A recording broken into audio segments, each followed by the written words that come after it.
لا إله إلا الله محمد رسول الله لا إله إلا الله محمد رسول الله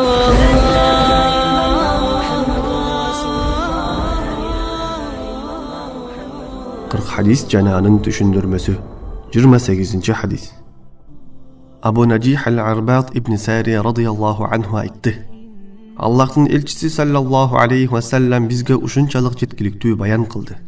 Al bayandan bizdin yürektörübüz jibip, gözlörübüzdün jaş aktı.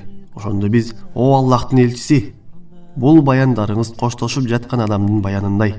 Bizge dagы osiyet kılыңızчы dep ayttık. Allah'ın elçisi sallallahu aleyhi ve sellem, Allah'ka takıbalık kılууңарды osiyet kılam. Эгерде силерге эфиопиялык кара кул башчы болуп калса да, ага баш ийип моюн сунуңла.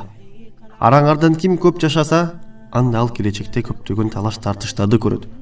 Мына ошондуктан менин сүннөтүмдү жана менден кийинки туура жолдогу халифтеримдин сүннөттөрүн кармангыла.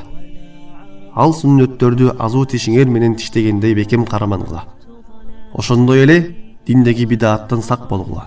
Чындыгында динге киргизилген ар бир бидаат бул адашуу деди Абу Дауд.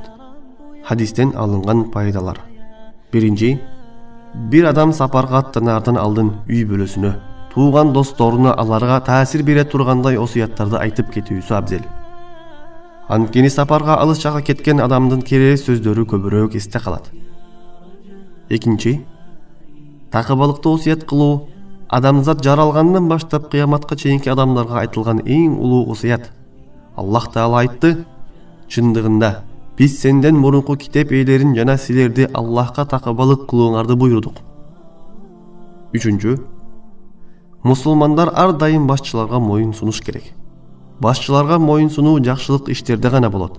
Аллахтын элчиси саллаллаху алейхи ва саллям моюн сунуу жакшы иштерде гана деп айтты. Төртүнчү, баян же осуят кылуучу адам сүйлөгөндө ар дайым тастыкталган туура хадистерди тандап алуусу зарыл. Көбүрөөк пайда берет экен, жүрөктөрдү эзет экен деп эле жалган хадистерди айта бергени болбойт.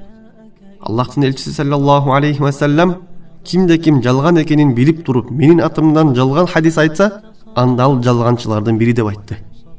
Бешинчи, сүннөттү бекем карманууда кандай кыйынчылык болбосун, өзгөчө талаш тартыш, келишпестиктерде Куран жана сүннөттү кармануу.